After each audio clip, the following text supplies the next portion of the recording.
Balai Pemuda merupakan ikon sejarah dan kerap menjadi lokasi tempat penumpukan sampah setelah event, bazar, konser, maupun tempat nongkrong pada malam hari. UMKM kuliner. Ruang publik yang seharusnya menjadi simbol peradaban justru menjadi simbol lemahnya kesadaran moral.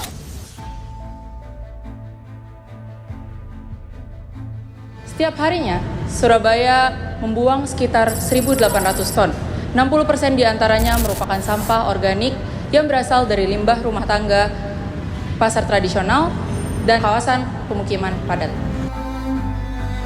Permasalahan ini terhubung dengan beberapa tujuan pembangunan berkelanjutan. Yang pertama ada SDGs yang ke-11, yaitu kota dan pemukiman yang berkelanjutan. Kedua ada SDG 12, yaitu konsumsi dan produksi yang bertanggung jawab. Ketiga SDG 16, yaitu perdamaian, keadilan, dan kelembagaan yang bertanggung jawab. Dari berbagai narasumber yang kami wawancara, kira-kira bagaimana tanggapan mereka mengenai kebersihan Balai Pemuda? Kurang bersih, ya apa adanya toh. Untuk saat ini kebersihannya masih kurang, jadi perlu ditingkatkan lagi.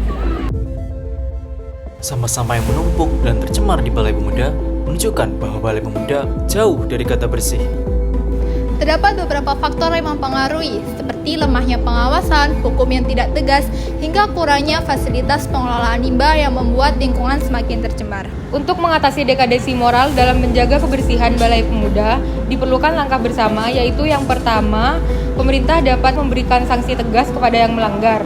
Kedua, masyarakat perlu mengubah kebiasaan sederhana dengan cara membuang sampah pada tempatnya. Yang ketiga, generasi muda juga dapat berkontribusi melalui kampanye, konten edukatif, dan kegiatan sosial seperti field study kali ini.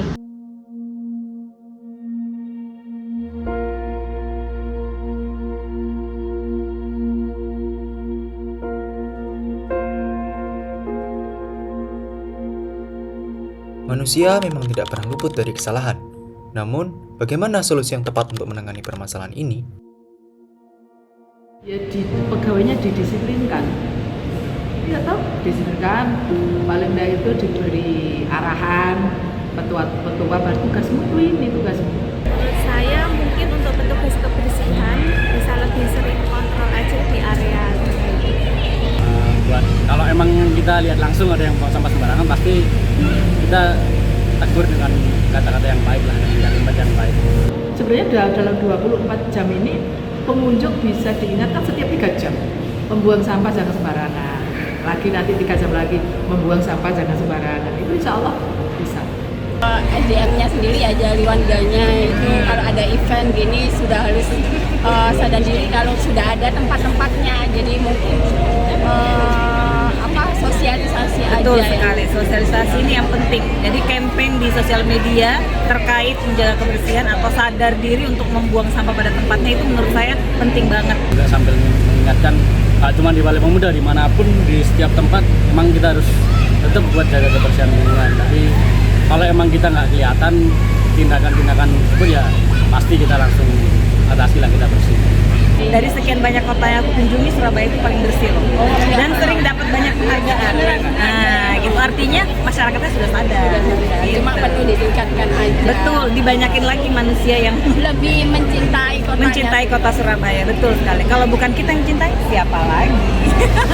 Dari studi lapangan ini, kami belajar bahwa perilaku di tempat umum mencerminkan moral masyarakat. Sampah yang berserakan tidak hanya merusak pemandangan, tetapi juga menunjukkan adanya kekurangan terhadap kepedulian. Perubahan diawali dengan hal-hal kecil yang kita lakukan sehari-hari. Menjaga kebersihan Balai Pemuda termasuk tanggung jawab kita sebagai warga kota. Dan hari ini, kami memilih untuk ikut berubah.